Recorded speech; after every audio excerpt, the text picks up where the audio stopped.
Welcome to Innovating Leadership, Co-Creating Our Future. I'm your host, Maureen Metcalf, CEO and founder of the Innovative Leadership Institute. I am delighted to have on the show today Chris Nolan. Chris is a multiple Emmy Award-winning filmmaker, author, storyteller, director, and branding expert. Chris recently released his documentary, It's VUCA, The Secret to Living in the 21st Century.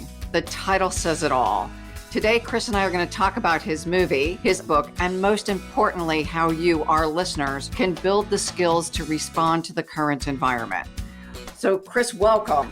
Thank you so much, Maureen. It's so great to be here. Such a pleasure. I'm a huge fan of the podcast. And as we've talked, I love the title, Co-Creating the Future. So let's co-create the future. And co-creating is something that you focus heavily on in your movie. So let's start with level setting for people who know VUCA but don't know VUCA Max, or who've not heard of VUCA. Some people, I think, have overheard of it, but a lot of people haven't.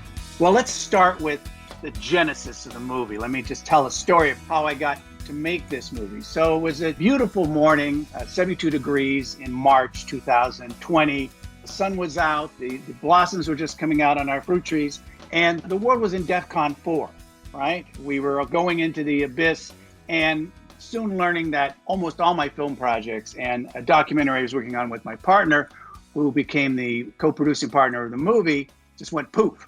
Right? Because of lockdowns and quarantines and no flights and film crews becoming health hazards. So I mentioned to him, I said, you know, this is complete uncertainty. This is chaos, obviously, everywhere. It's VUCA. And he said, what's that? Right? And he was a guy in the military. He was in the Navy. He had a military nonprofit. He has a military podcast. He didn't understand what VUCA is. Now we'll learn that. I'll tell you about VUCA in a second. It's a military strategy that was coined in 1987. But what was interesting, and you're saying is right to your audience, is that this is a military guy who didn't know that one of the major military strategies was a phenomenon that was used by business and think tanks and corporations, but the mainstream doesn't know about it. The mainstream really didn't know what VUCA was, but it really explained what the hell was going on. Right? What we were swimming in. VUCA is an environment, it's a condition. And what VUCA is it's what the military discovered in 1987 that technology is doing to our civilization. Okay? It's making it more volatile. That's the V is volatile, making it more uncertain, making it more complex, making it more ambiguous. And if you want, I'll go into those a little bit with you. And I learned about it on a shoot I was doing for Google. I was directing a project in conjunction with Anderson School of Business. And Google really went from being a small company to a big company because of this immersion in VUCA, especially adversity immersion. And that's David Peterson, who you've had on, was the Chief Transformation Officer. And I heard about it from one of the clients that this is one of the reasons that Google was so resilient and so bold and had such big ideas and went from a search engine to YouTube and to Google mapping and to wanting to do all these, cars that drove themselves. It was because the concept of moonshots and some of the things that we'll talk about in VUCA, that the concept of VUCA is in adversity and in chaos, you want to think differently, right? And we'll talk more about that. So anyway, VUCA stuck with me because it sounded very Star Trekian, right? VUCA, whoa, what's that? VUCA, it sounds cool. So I was very curious. So we started digging more into it. We started to realize that, hey, this really explains what we're all going through. It really explains what to do, because as a military strategy, remember, a lot of the people in the film were generals. We had Navy SEALs, we had Green Berets, we had Delta Force, we had Blue Angel pilots, in addition to major thought leaders and best-selling authors and futurists and think tank experts and cognitive therapists and neuroscience experts. But basically, it explained not only what you're swimming in, but how to get out of it. Now, that brings us to the antidote, which is Bob Johansen, okay? Now, Bob Johansen is a distinguished fellow with the Institute for the Future. We probably interviewed 10 futurists, 10 global futurists for this movie. And he came up with the flip side, how to flip the script on VUCA, which is vision, which is understanding, empathy, which is clarity, which is storytelling, and agility, which is a human superpower, adaptability. So that's the antidote So what that does is that's really technology, negative VUCA, against only human higher faculties. That's the flip side. So it's really technology and humanity, and those two counter each other. One thing I wanted to say is, and we'll get into VUCA Max here, but the movie really takes us from where we are in VUCA to something we call VUCA Max. We didn't call it VUCA Max in the movie. We don't want to confuse it too much.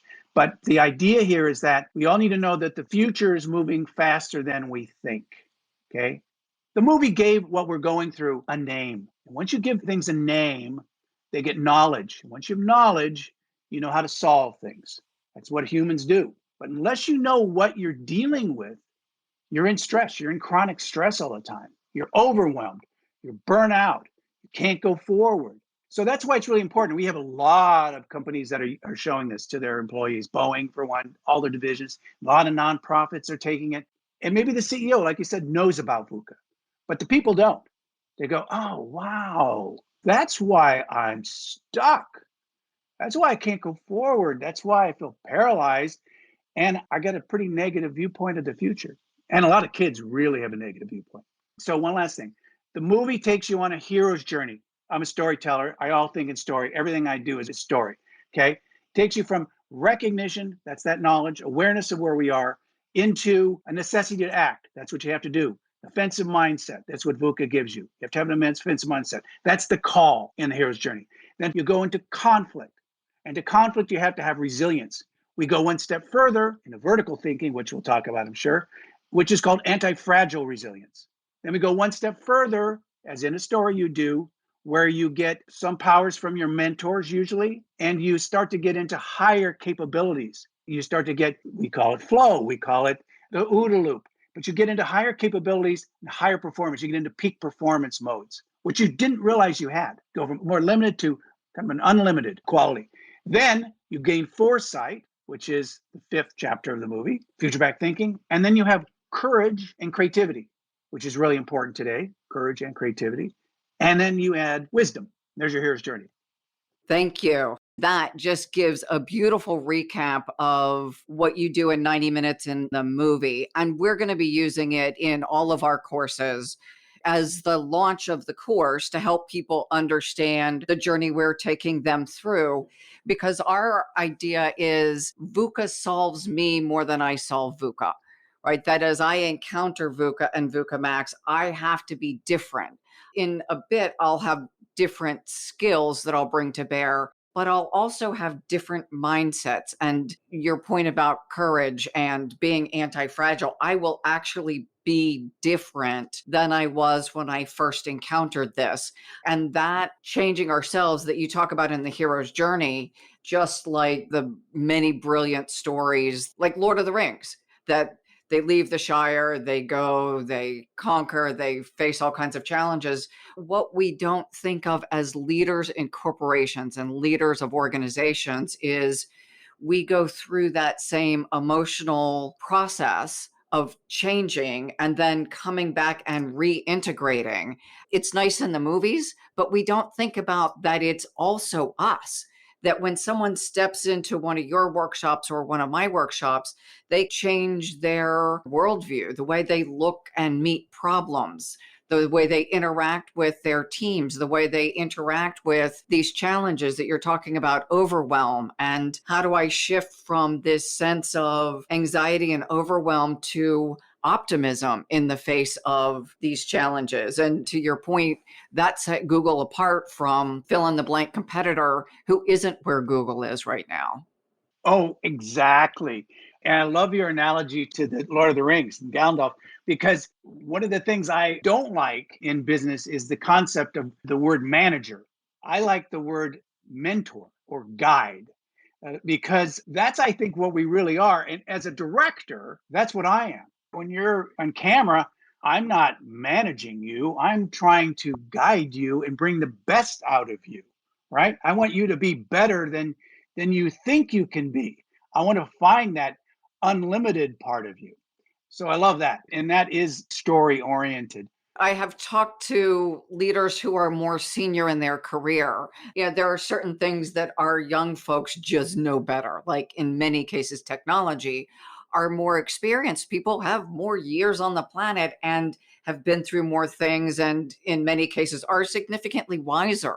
How do we leverage that wisdom to co-creating? How do I marry wisdom and newness and excitement for the world and bring out the best in both sets of people?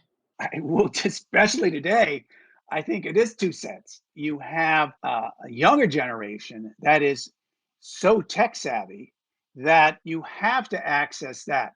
I just had a 70 terabyte drive go down. I was looking at replacing it, and the company that was an extremely respected company 5 years ago is now no longer around. That's VUCA for you, how fast disruption happens. And the only people that understand a lot of that stuff, I think, of like, well, how do you rescue? How do you save something? How do you code this stuff? What's happening? It's the younger generation. So you have to embrace that part of it for sure. And then I think combine the two, where you do have people with more vertical wisdom, more empathy, they may have more intuition, they may have more higher faculties like that. But the younger generation may have imagination that we haven't seen, a perspective that we haven't heard before. You're talking about vertical versus horizontal. For many of our listeners, those are terms they are not clear on. Right. Can you give a little bit more of a background? Yeah, maybe we should go into the concept of VUCA Max right now, because I think that'll inform it. Okay, great. The difference between VUCA and VUCA Max. So VUCA has been around 30 years, 1987.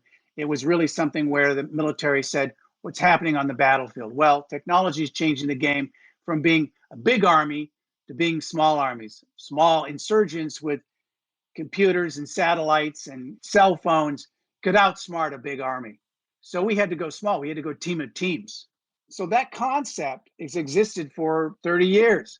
Ray Kurzweil is really probably one of the drivers, but it's really based on Moore's law. It's why the computer in your pocket is 1,000,000 times smaller and tens of thousands of times more powerful than the computer that put man on the moon, is because of exponential acceleration of technology. It gives you a little bit of a handle on it, Moore's law. But what's happened recently and why we're at a pivot point, if you imagine a hockey stick where it's flat and then it goes straight up, okay? If you imagine a hockey stick, right about 2020, we entered that hockey stick. And that's exponential growth. What's a doubling? So when you talk about linear, you have to think about linear and local. Okay, linear thinking. Linear thinking is what we've done for 100,000 years. When we saw a saber-toothed tiger 30 feet away, we knew to run, fight, or hide. But now technology is exponential. That means it doubles. So in other words, 30 feet is 30 feet to us, linear. That's how we've thought for 100,000 years. 30 exponential feet is 1,000,000,000 miles. Takes you to the moon and I think back around the earth. It's insane. So the difference is that we entered this exponential curve in 2020. And now we've only gone 1, 2, 2, 4. We're at 4. We're close to being 8, 8, 16, 16, 32, 64. It's accelerating that fast. Now, here's what happens. Ray Kurzweil, who has an 87% accuracy rate, he's a big futurist, chief engineer of Google, basically done the calculus on this. So in the next 10 years, we'll see 100 years of growth. Pack everything that happened in 1922 to 2022, we'll see that much growth in 10 years. We'll also see more wealth than we've ever seen before made. So that's the two sides of VUCA, positive and negative. Now I'm going to get to your vertical and horizontal, but it's important to set this up. In the next 80 years, we'll see 4,000 years of growth. So you really got to get a handle on this. So we're at 4 right now. That's a critical pivot point. That's a tipping point that people don't understand. When you talk about exponential, kind of gets lost. Oh, exponential leadership and exponential that. But to really understand what exponential means. So we are now in exponential VUCA. And there's a really great book by William Hillel called Beyond Knowledge. You probably know about it, Maureen, right? How technology is driving an age of consciousness. So we've had technological revolution.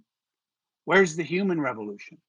That's Kevin Kelly, who's founder of Wired, talks a lot about this. That is vertical thinking. That's what VUCA Max is about. The reason we did the book and we did a program is because some people were saying, hey, great, okay, I get it. We're in VUCA. I know the environment. We're swimming in this. What do we do? And what we need to do is, I'll say it in a kind of a comedic way. There's a mockumentary called This Is Spinal Tap. Lead guitarist Nigel Tufnell says that to the director of the film, I've set all my amps to 11. And then the director says, well, amps only go to 10. Oh, no. These go to 11, right? And he says, well, that's crazy. That's the VUCA world. We're at 11. We're at 11x right now. So what that means is higher consciousness, higher faculties, imagination, creativity, intuition, leadership. All of those need to be exponentially accelerated. Coaching needs to be accelerated. Our program is an accelerated learning program. We get you in and out fast, and we teach you skills that are these higher vertical learning skills. They're so necessary today. 21st century skills. One of the things we talk about is you're actually different when you come out. It is the vertical. It is the change in meaning making. You have to change. That my algorithm for how I think about things actually changes. So everything I see, I interpret differently than I used to interpret it. And to your point, not only do emotions come online, but it is a different consciousness. And I would love to hear from you what different consciousness means. I imagine people are hearing everything from you. People are carrying around fairy dust and crystals. No, it's neuroscience. Good. It's neuroplasticity. Because what you're dealing with here is you're dealing with the brain. And the brain is a default mode. It's the sympathetic nervous system mode. It's fight or flight, right? Amygdala. And that just immediately kicks in. Chaos, crisis, uncertainty kicks in. Survival mode, limitation mode, because you can't think because it shuts off the prefrontal cortex. So this isn't like, oh, it's fairy dust. No, this is your brain. You have to understand your brain on VUCA. When we talk about VUCA, really what we want to say is uncertainty, complexity, and chaos, and overwhelm. All the information that you're taking in, all the devices that you've got to be immersed in these days, all the complexity of the world. So you need to know how your brain works, and that is the only way, because we're human, we have higher faculties. We do have the capability. There's a great story about Paul Newman. When Paul Newman started, he wasn't a very good actor. He wasn't Paul Newman, and he knew it. He would say I wasn't a very good actor. So what he had to do was he had to access the Paul Newman within him. And that's what we have to do. We're not really trying to change you. We're trying to say, don't be limited. Don't be fearful. Go into the unknown. Anti-fragile resilience is staying ahead of the curve. Resilience is bouncing back. You need to be ahead of the curve. And to do that, you have to access, as you just said, courage, creativity, those higher faculties that we have that are in stories.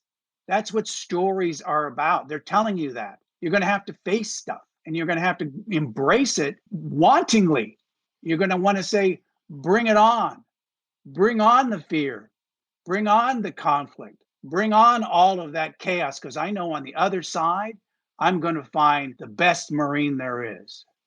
That's the anti-fragile bit then, that through that crucible, I become a better Maureen. My meaning making changes, and I become, in a way, stronger in the face of this uncertainty that we're all facing. Yeah. Because if I don't have a mechanism to deal with it, then I just melt. That's the hero's journey. That's why we have in the film, everybody is a hero. That is the new age. That is the new hero's journey. It's leadership from behind now. You can't handle everything as a leader. It's impossible. It's too complex. It used to be local and linear, as we've said, local because everything happened. Your great-great-grandfather never left where he lived. Now it's global and it's exponential. We know about something across the world in nanoseconds. So you can't handle all of that. You're not fast enough to handle cause and effect. That's linear. You have to be exponential. One of the mindsets we talk about is this idea of collaboration and seeking out consciously different points of view. Huge. If you agree with me, that's fabulous. And I like people who agree with me. But what I really need is people who see the world differently so I can find my blind spots. Well, yeah. In fact, when we talk about anti-fragile resilience and VUCA max, one of the main things is adversity immersion. And one of the great ways to get into adversity immersion is collaborative storytelling. And I'm talking about future past, what's happened, and future back. You can actually, the brain doesn't understand the difference between time, past, and future. So you can actually visualize and take people into alternate scenarios. And you can actually take groups into alternate scenarios. And it's great to do that because you get a lot of second and third and fourth order consequences and opportunities. Companies do not use storytelling enough, nowhere near enough, because it's a great way to collaboratively literally create the future. In fact, the Institute for the Future has a lot of this collaborative storytelling to kind of give us an idea what the future is, because you get back so many perspectives that you weren't aware of. And that's where you're talking about young people. I mean, you blow your mind. You go, I got no idea. Yeah, so collaboration. And here's what's interesting. In the future, as more and more people are able to access the internet, like 9-year-old kids in small villages in Africa and the Amazon, and we go from 4 billion to 5 billion people, what they say will happen is we'll have a mind meld, collaborative mind meld, where people will be solving problems collaboratively, and that's exponential. I love the idea that our young people will be able to connect. I think of the 100th Monkey or Star Trek and the Borg. So whichever way you go, that we will engage a broader audience. We do it now with our strategic planning and our executive teams. They write the story. So step 5 years forward or whatever it is. And it is fascinating because I break them into teams and they hear then the stories from each other. And they are continually surprised at the reach, the impact. People want to make an impact. They want to create brilliant things in the world. It seems like that's one of the pieces that's the antidote. If I can connect and see a brighter future, then I'm willing to go through some of the challenges. If I see only doom and gloom, it's hard to get out of bed and give my best every day. Oh, that's genius. The storytelling thing, I had an experience with, we're in a lot of coaching groups that are now taking the program and integrating it into their coaching. And it's fabulous. And one said, one thing I really find hard about the new age of being a consultant or coach over a screen is very difficult. I think more for women because they're so intuitive. I don't know if guys have it as much as women do, but they miss that. They miss that one-on-one. And then they see that screen as a filter sometimes, right? I mean, it's still great. You can still see facial reactions. You can't see body movement as much. You can't think, but you're missing something. And I said to her, I've had that experience because being a director, I sit behind a screen and I have the opportunity to go be one-on-one too. But the difference is with story. What's interesting about story is that, and it is, think of it like directing, it brings out emotions. It triggers emotions. And emotions are what come through the screen, as every actors know. So it's super valuable. You get into a whole suite of stuff that you didn't really think you would get into emotionally, and then it triggers imagination and all of that kind of stuff. It's super great. Now, the other part that you said, which is also a great area, great discussion, is positivity in communication, which is one of the reasons we did the movie. Because your analogy to Star Trek was so amazing. Because Star Trek was protopia. Kevin Kelly talks about protopia. Not utopia, not dystopia. But they had, it was a post-scarcity economy, which is probably where we're heading, even we don't really realize it, maybe 2100. An economy where food, clothing, and shelter and hunger are all taken care of. Well, we're getting there. That's part of the abundant age. Stephen Kotler and Diamandis' book, a good pal, Stephen Kotler's brilliant book. The idea is that it's really an abundant age. We just don't see it.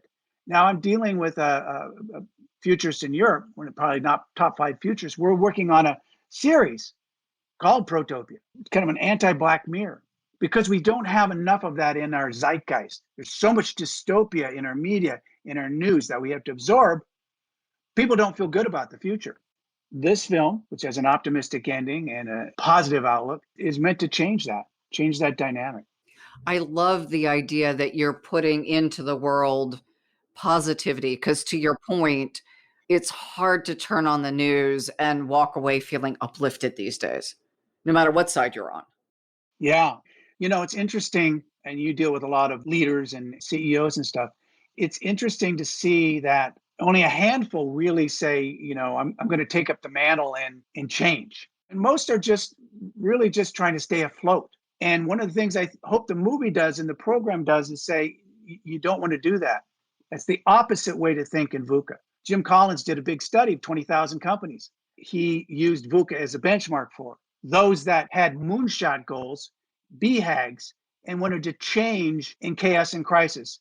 How many of those do you think, let's say, would be called 10X companies out of 20,000 over the last 10 years? I think it's like 15 or something, right? 7. And that's because of those companies that we were talking about that are like the Apples, that have Elon Musk-like vision. That's positive thinking in crisis and chaos and uncertainty.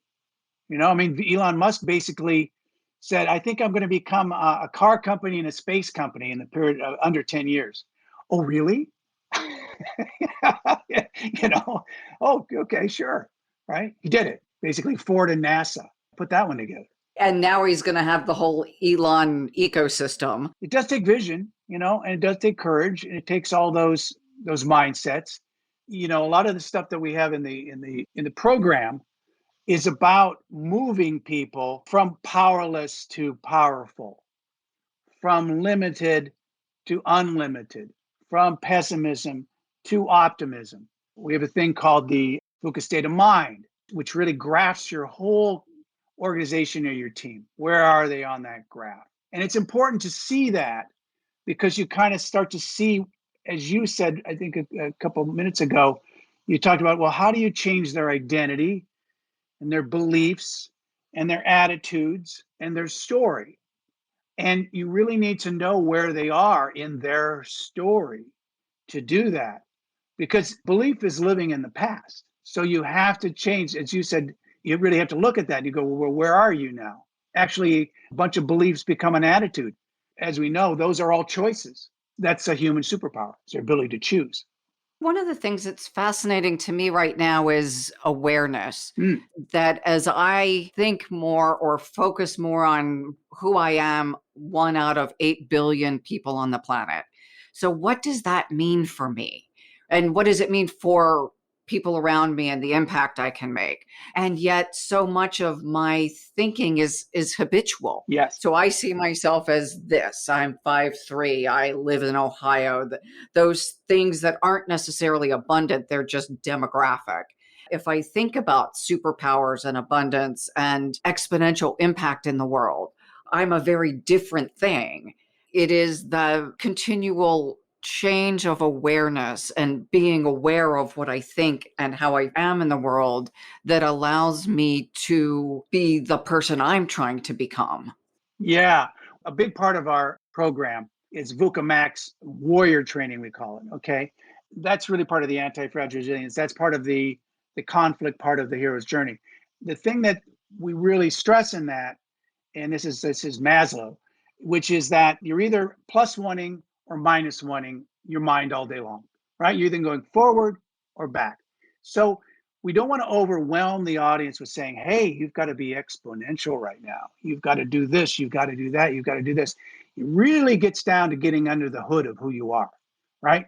And going belief, by negative thought, by negative feeling, by this and that, and starting to build. We have a whole system where we take you through a whole +1 system where we're literally building you up from an atomic habits level almost, right? I think that's where people can get lost. So you're right. They go, well, I've got my family and I've got this and I've got that and I live in, I live where I am. And geez, how do I change the world? How do I do? Come on. I'm just trying to get out of bed. That's really important to know as any director or mentor or guide, is that you really have to take people through things at their pace. And that's that S curve.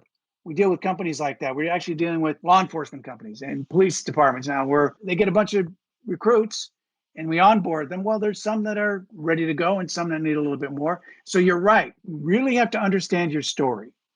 Where are you? Are you, like you said, so you're saying habitual. Am I living in the past? or do I have a vision of the future? If I don't have a vision of the future, I'm not going forward. I'm living in the past. You don't want to live in the past. You want to be ahead of the curve, especially when it's skyrocketing like that. Do you have a vision of yourself in the future, and how far forward does that vision look? Great question. How far in the future, even if you're a CEO, are you going? I mean, Zuckerberg, did he see TikTok coming? How long ago was that? He's got Facebook, it's rolling, TikTok, boom. Let's talk about the issue of the glitch. Okay, we all have a glitch in our medial prefrontal cortex. It's a glitch. It's because we're seasonal, we're agrarian, we're really still at the end of the Stone Age, saying, well, it's spring, I should plant, and then I'm going to reap in the fall. So I think a quarter ahead, right? CEOs still do think a quarter ahead, but you can't in a VUCA world. The glitch is that I can't see myself in the future. In the future, I'm actually kind of a stranger. I don't know who that person is. 5 years away, I don't know. It's a completely different person, right? The issue is this, is that in a VUCA world, you do have to do what Olympians do. You have to do mental rehearsal. Where could I be in 3 years? Where could the company be in 3 years? And really just concentrate, vision of the future, vision of the future, vision of the future. Because as Bob Johansson said in her film, countries are doing this. China's thinking 100 years ahead, 200 years ahead. No, but our country's doing that. We're like going, climate change will work out. I'll figure something will work out. I don't know. But you know what I'm saying? We have to kind of get out of that subconscious habit form that we have, which is like I said, it's neuroscience, and use our higher faculties, our visualization, to put ourselves in the future. I love the concept and the process of visualization because it does allow us to step in and feel and embody and write our story. And I think this is your future back piece, right? And I remember doing this at various times, kind of walking around in almost my own little virtual reality in my head. Where do I want to live? What kind of office do I want to have? What kind of surroundings? Do I love to walk in a ravine every day? What do all of these things look like, as well as the big impact? But I need to feel it all the way down to the detail so I can create it in my world. So you've just explained one of our tools, which is called the experiential story ladder. What you do is you create a story world. It's a movie. And I love when you're saying you're getting detailed. Get down to the props. Get down to what's the weather like that day. Create the movie, right? Because like I said, your brain doesn't really know the difference between the past and the future. You and I have talked about the hack that you can do on your brain, which Stephen Johnson calls the adjacent possible. Don't think of it as the future. Think of the future as something that hovers over the present. Because there really, as Einstein said, I know you're really into science, Maureen, there is no time and space. I mean, I know it sounds crazy, what is it? It's like time is a very mysterious, but it's a very persistent quality, right? So if you think about the adjacent possible, you're thinking like a movie. I mean, I'll give you an example. I mean, for Google, we did 2 10-minute movies, and it was for the APIs, which is the backbone of all apps, basically. Mm-hmm. They were spy thrillers, very cool, 10 minutes long. When we shot in Tulum, and one was a woman that was going through Chaos Protocol. The one was about the future of travel, and one was about fintech. All the things were things actually that if they were not happening today, I mean, they're 2 years away, 1 year away. The AI things, the Internet of Things, the chatbot, the Bitcoins, all of that stuff, it's happening, right? But it was the adjacent possible. But by putting it into a movie, the props, the people, the talking, they're all talking about it, it becomes real. It's the same thing you're doing in your head. You're creating a movie in your head and your brain starts to live it. Once again, this isn't woo-woo. This is neuroscience. Because as you start to live it in your brain, what happens with your brain has all these chemicals. These cocktails that they put in your body, like dopamine, when it likes something, and adrenaline, versions of adrenaline. And when it doesn't like something, it puts cortisol into your stress into your bloodstream. But feeling good about the future, having a vision of the future, changes your neuroplasticity. It actually changes your brain. You start to feel like you're in the future, and it changes your beliefs, changes your attitude, changes your story. So it's pretty powerful. When I was in my 20s, I did a program called Technologies for Creating, and it's based on the Robert Fritz book of creating. Yeah. And it was this idea that you would visualize what you wanted. Now, I visualize stuff happening, in 5 minutes, and it took 20 years. But this, I was a little optimistic. But the idea that, like, if I wanted a red car, every time I go outside, I would see red cars. When I'm imagining that story, I'm now seeing the opportunities that I didn't even know I should be looking for. Suddenly they become front and center everywhere. If I don't have that clear image, I miss the opportunities that are right in front of me, which ties back to your idea of abundance and protopia. Yeah, and also it does a lot of other things. When you're moving into doing positive things for yourself, it changes your confidence and it changes your self-worth. Those are huge things which basically change your belief system. Once again, we're talking plus ones. So plus one today, I got up and visualized something good for myself. And it's very important for people to understand the negative ones, because we talked about that scale of the VUCA state of mind, VUCA max state of mind. These compound. So negative thoughts compound. And they've done a lot of research. We also deal with some sports teams with VUCA max.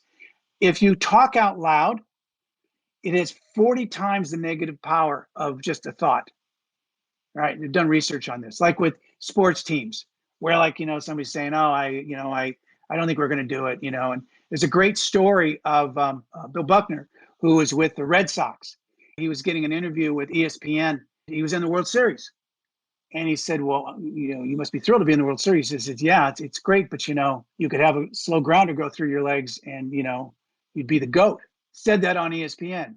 That's what happened in the World Series. Wow. So you got to be very careful about things. There's another story where two guys were linebackers and they were talking about playing against a quarterback, and the quarterback was awesome. And they said, he's going to beat us. He beat them, right? Because if you get that in your head, it's very detrimental. There's a stat, and I wish I could remember where it came from. 5 minutes of negative thinking causes 6 hours of physiological reaction. I would believe that 100%. So I say I'm an idiot for something. Immediately, my body is releasing the cortisol and the stress hormones that reinforce, and then my brain slows down, my prefrontal cortex disengages. That idea of managing our thinking and our words is, for resilience, to me, one of the most crucial elements of allowing people and in accelerating one's ability to be present, high functioning, and ultimately make an impact in the world. It's called the monkey brain. If your monkey brain's going all the time and you don't know how to quiet that, we have a whole chapter on mindfulness with several tools. We have 15 tools in the program, from start to finish, from creativity to foresight. These tools that we're talking right now are grounding tools. What happens in this, if you don't understand how to quiet the monkey mind, it will do all the things that you said. And 95% of who we are is our subconscious. And so what happens is we don't realize it. So we're thinking all these thoughts, but then those thoughts get shoved down into the body, and the body starts to do thinking for us. We think, oh, well, there's that thought again. Wonder where that came from. Well, it's because now it's your entire being. It's everywhere. And so you really have to understand, like a computer, your operating system. And this is what we talked about, upgrading your operating system. You have to understand, as you just said, unless you upgrade your operating system, unless you update it, unless you get rid of these bugs, these viruses, these glitches that you can get rid of. And when we're talking higher faculties, we're just saying that you choose. Viktor Frankl, who was in a concentration camp, he chose while he was there how to think in chaos and crisis. And so can you. That's why we have consultation and guides and coaching and all that kind of stuff, to help people understand that you can change your neuroplasticity. It really is a big lift. I think it's Jocko Willink who talks about discipline as freedom. The more disciplined you become, the freer you are.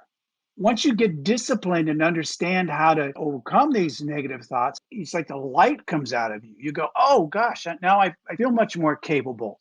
You know why? Because you know how much energy you have to expend to keep up that negativity? It's zapping you. You're just a battery. If you use 90% of your body just trying to compensate for negative thoughts all day, well, you're just wasting, your God-given power. We call that liberating structures. The more structures I have, Right. I mean, just basic stuff. You walk in, you put the keys in the same place every time. The keys are where they belong when it's time to go out. And this is for the brain doing the same thing. So, what do you do? I'm curious, how much has this adventure changed the way you live your life? Well, now my background goes back to a lot of this stuff that you're talking about. I mean, what you were talking before is basically law of attraction. Now, I wouldn't say it quite goes into so much of that, but when I started to directing, now I'm giving you a little backstory here. I had 10 years with probably a guy who's I think is a genius, right? Named Phil Stutz. He's probably the number one therapist, but I mean, I would go into him and every mogul of the studios, all kinds of stars go to him. So he used to be a prison psychologist, and he's written a book called The Tools. He's kind of become famous. And I went to him for 10 years. So I was immersed in this stuff. I've been immersed in this for a long time. For instance, one of the tools that we have is called the reversal of desire, which is one of his tools, which will sound very VUCA, where, I think we just went through it, where the more you're resisting something, the more you don't want to make that phone call, the more you don't want to get up on stage, right? The more you have to do it. You have to push yourself and you have to want it. You want to say, bring it on. And it's painful sometimes, really seriously painful to make a phone call to somebody that's maybe not been too nice to you or something, right? And yet you do it. And you do feel you get courage every time you do that. Courage. You get confidence every time you do that. So I was aware of VUCA training, so to speak. And this has just been kind of I don't want to say it's an extension of that. I think the thing that has changed me is all the futurists and understanding about exponential growth, which is shocking. And it amazes me that I would say more politicians don't embrace it, don't understand it. More companies don't really understand it, aren't really dealing with it. And I think we have an obligation to the mainstream for them to kind of understand, oh, okay. So you're saying 100 years of growth in 10 years, but 100 years of opportunity too? That's changed me in a positive way. I think the other thing is understanding the service that needs to be rendered by leaders. Look, we did this movie, basically funded it ourselves. And I did that because I felt like it was something that needed to be out there. So I think what changed me was the service part of it. Was like I felt like we need to get this out there, and it is having global impact. We're getting calls from China, from Zambia, Pakistan, and especially Europe.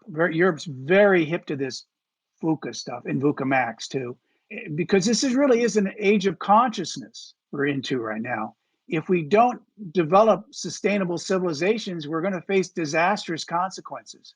We've got a lot of existential crises and threats, polarization and disinformation, conflicts, and all that kind of stuff. But positive side, I think global consciousness that's emerging. So that's changed me.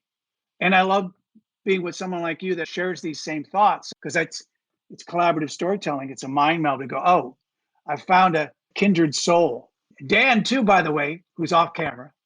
Yeah, for our listeners, they've heard about Dan before. He's our producer and very much part of our story and our process. We just don't hear his voice. We see him typing often in chat. So Dan is present. I feel his essence. I love the idea. I think Kurzweil's number was 20,000 times the amount of change over the next century. Yeah, something like that. Yeah. And I know it's 4,000 years. It's history of agriculture, like twice the Industrial Revolution, something like that. It's crazy from like the end of the Stone Age forward twice. It's a lot. The consciousness era, moving out of the knowledge revolution toward consciousness. We're coming close to the end, but let's do a really quick exercise. What do you imagine happening over the next 5 to 10 years as people start to understand VUCA, start to understand protopian, start to build a shared consciousness toward thriving for everyone? What does that look like? If we can get people aware, that's the first thing. Knowledge is the first thing. I'm not sure if it'll be 10 years. I think 10 years, we're still sorting out stuff, right? But I do think it will be driven by technology, but we have to be aware of technology. We have to do the right thing with technology. There's so many good things happening with technology. They've just come out with completely biodegradable plastic. Plastic floating in the ocean is going to go away. And that's in 2025, they think that'll be there, right? We have 3D printing. They can now print sushi in Japan and send it to Africa. They can print houses. So we are getting into more post-scarcity. So I think that will change some things. People will see real tangible changes, but it's hard to say because of I think the geopolitical thing is the thing that's got me most uncertain. The autocrats and the polarization and some of that. For instance, some people take VUCA to another level. They take it almost, and there's a guy come up called a Banny, where it's like brittle, unstable, incomprehensible, ready to crack. I mean, you kind of go gloom and doom, right, with it. So positive side of it, I think that if you do start to employ some of these things that don't make you so scared, and I guess I take it one by one individual at a time, one group at a time, I just think that's healthy. One of the things I think is really important, positive. So I don't know the big macros, the age of consciousness, but I do think in terms of in small groups, we can bring people to higher consciousness, maybe companies. And that's contagious. Yes. That's my hope, is that as we elevate the consciousness, and I heard the number 144,000. I don't know that that's supposed to be the magic multiplier. I don't know how you can have the same magic multiplier if you're 4 billion or 8 billion people on the planet, but whatever it is, your movie probably will be viewed by more than that. Well, yeah, I think so. Yeah, we're on all the platforms. If you want to see the movie, we're on Amazon Prime and Apple and, I don't know, 50 others. We haven't launched globally, but we're in North America. There's something that they say, and this is very Zen, just the energy of one light. If you think of the Gandhis and the Jesus and, those big thought leaders, even in business, of Richard Branson, are so bright. They literally, like you said, they influence a lot of people. So one person or one group or one leader got to realize this. They do have big impact, especially today in our world, when an influencer can impact 1 billion people. If you take on the mantle of the age of consciousness, yeah, there's pretty big scope and scale to your reach. Yeah, I'm thinking CEO of Microsoft, the people who created IBM's Watson, some of these AI tools that will also solve big medical issues in the next decade. Huge. Institute for the Future did a great exercise on empathy and how we'll have, the ability to read people like we never could before, which is kind of scary, but interesting also. Especially it's good for the narcissists out there. They can use that that tool. We've just talked to someone about AI and how AI can read people significantly more effectively than we can. Yeah. I'm not always sure I want to be read that well. I don't want to be misunderstood, but I'm not sure I want my thoughts visible. Well, you just got to be aware of it. I mean, I think that's what we're talking about here is humanity and technology, understanding the technology, because they do have it right now. They have technology right now that'll read literally the heat that you put out, does a scan of you, your eyes, and even from your breath. I mean, it's crazy stuff. They can really understand a lot about you, and you can probably get that in the future just by walking through an airport. We've got to be cognizant of what we're doing with technology. There's so much positive possible in the right hands. Well, yeah, there's definitely a lot of good stuff. I mean, they just 3D printed an ear. And they're doing organs, right? Yeah, well, they've been doing that. Now they're doing other stuff. Well, I just read that they just cloned, and the mouse lived 2 years and had mice, and they cloned it from mice tissue, which is great for all the species going extinct now. I mean, that's positive. It's positive technology, kind of combating climate change. Loss of biodiversity. That's interesting. Yeah, I was working with a guy that did a documentary on that I think it's called The Sixth Extinction, something like that. That's pretty sad stuff. Well, actually, Stephen Kotler just did a book called The Devil's Dictionary, which is a protopia about that, where they save a bunch of animals. But protopias are actually difficult to pull off because, dystopias are easier. It's easier to put a protagonist in conflict than it is somebody that's in conflict, and usually has to be more inner conflicts. And yet the technology is not bad. It's not gonna use your body as a battery or take over the world. I haven't read this latest Stephen Kotler book. I have read most of his, and his work is brilliant. Oof. Yeah, he's a great writer. Yeah, and they're page turners too, which is really hard to do when you're talking about, some of the stuff that's very heavily researched and in a way kind of technical manuals. I mean, they're very detailed, and he does a marvelous job of weaving in personality and all that stuff, makes it less dense. Chris, unfortunately, we need to come to a close. Will you tell our listeners where to get your movie, where to get your book, a little bit about your leadership development and training programs so that they can get more of you? Absolutely, sure. So people can link in with me, and they can go to Facebook to It's VUCA. They can go to Instagram, It's VUCA, or they can go to Twitter, It's VUCA, and subscribe and learn all about the film and be part of the community. We have a website called itsvuca.com. You can go there, and we're offering to companies and to coaches free consultation so we can chat through our tools and our methods and find out what your goals are, what your moonshots are, hopefully your big goals, and how we can help you achieve those, what your issues are, what your big problems are. The book now is also on the website page. Now you're going to see I think it's a pre-order at this time. We're still noodling with it, still doing the cover. And the program, I would say the main thing people like about it, and I'll take it from a branding point of view, is that I always wanted to do things when we branded companies that differentiated them, that made something totally different, totally new, even though it was synthesized and maybe based on great knowledge, which we have from a lot of the brilliant people that were in our film. We did 2.5 years of research. Samuel Johnson said, it takes a library to create a book. This took a film vault too. So there's just a tremendous amount of research that we couldn't put in the book and great, brilliant insights.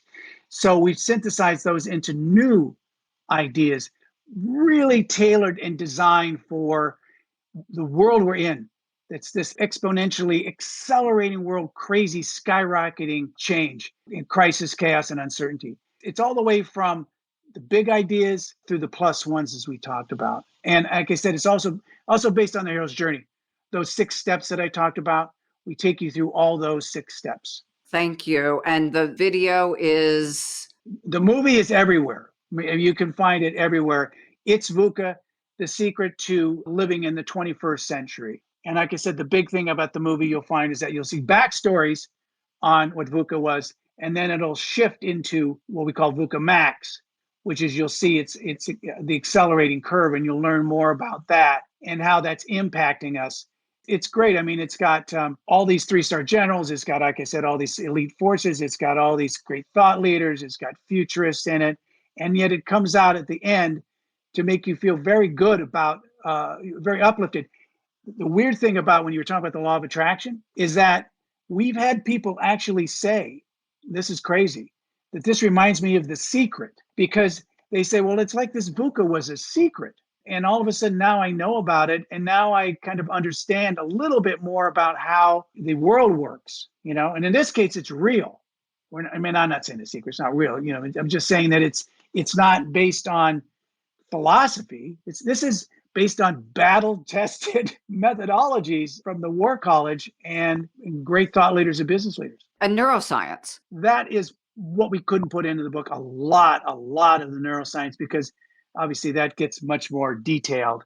It has to be set up in a different way than a 96-minute movie. You want these movies to be entertaining, remember. You give it too much into neuroscience and you'll go, oh, okay, yeah. But the recommendations are grounded in science. Most everything is grounded in science. Everything's either battle tested or it's all grounded in science and And we talked about this new age of, when we say the age of consciousness, we're talking about consciousness as we've discussed from a neuroscience standpoint, neuroplasticity standpoint. Thank you, Chris. Thank you. This has been such an honor. Thank you so much. Thank you. And to our listeners, thank you for joining us. Please do watch the movie. It's absolutely incredible. I haven't read the book yet because it's not released, so I can't say anything about that other than from our conversations. I can only imagine it is incredibly high impact and will be one of those books that's like the guide to go forward in how you live your life. So please connect with Chris, subscribe to our podcast, subscribe to our LinkedIn newsletter, and continue to listen and be your best selves in a time where we need absolutely everyone to show up and move the needle and help each other thrive.